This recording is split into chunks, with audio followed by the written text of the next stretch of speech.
What's up, guys? Dr. Seth back here to talk to you about solving your powerlifter problems.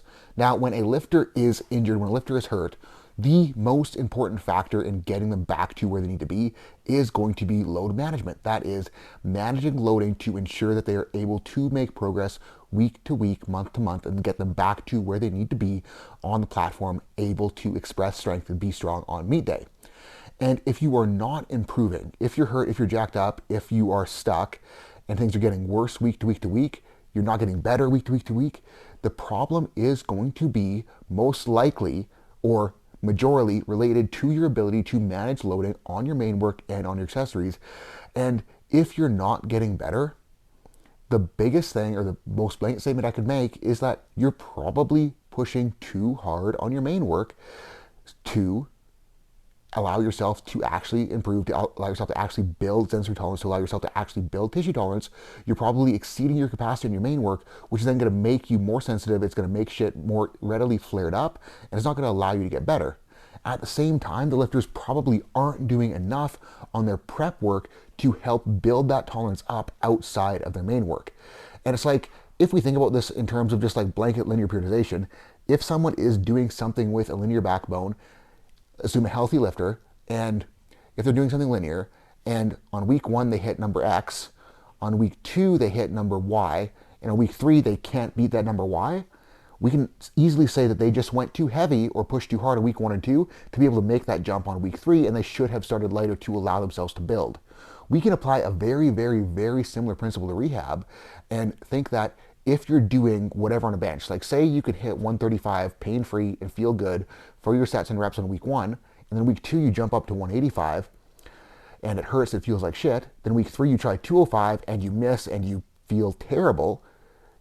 The problem isn't benching, the problem is that you're too aggressive with your load progression, and if you aren't able to make steps and still feel okay, if not better than the previous week, the steps you're making are too big for what you're prepared to handle and too big for the supportive work that you're doing.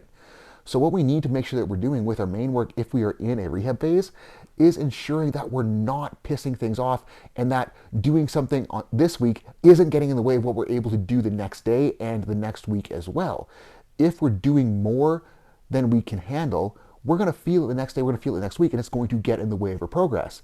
If we are doing the right amount or doing enough to push us forward, but not so much that we're set back, we're going to be able to make little jumps and climb and climb and climb week to week to week to week. And what sucks and what's hard to wrap your head around is when things are pissed off, when things are really sensitive, and when we are stuck, those jumps need to be smaller in the very beginning.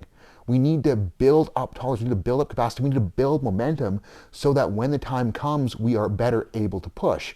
And it's like, when we're coming back, it's like we want to stay under the curve. We want to stay under what is going to set us off for as long as possible, just to give us the best base that we can and help us reduce sensitivity as much as we can before we start loading. And it's like, if we're patient in the beginning, if we go slow to make sure that we are building momentum and building things up, we will get there.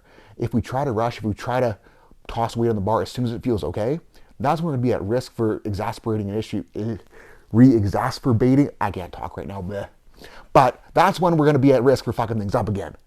Because if we push too hard in the beginning, when things are still sensitive, when things are not solid, when we do not trust our bodies, it's going to be easier to break that trust, and it's going to be harder and harder to build it back up. So guys, if we are rehabbing, load management is the number one thing that we need to be mindful of.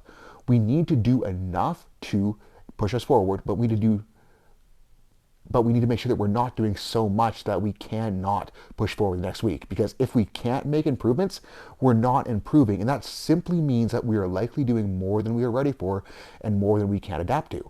Everyone's rate of adaptation is going to be individual. It's going to be individual to their conditioning, it's going to be individual to their history, it's going to be individual to the nature of their pain and injury. But what I can tell you is as you're stepping up too fast, you're not going to make leaps forward. So guys, thank you for watching. Hopefully that helps you wrap your head around rehab. And if you can't figure it out, if you're stuck, shoot me a message. We can chat. We can get you feeling better. Thank you for watching. Have a good rest of your day.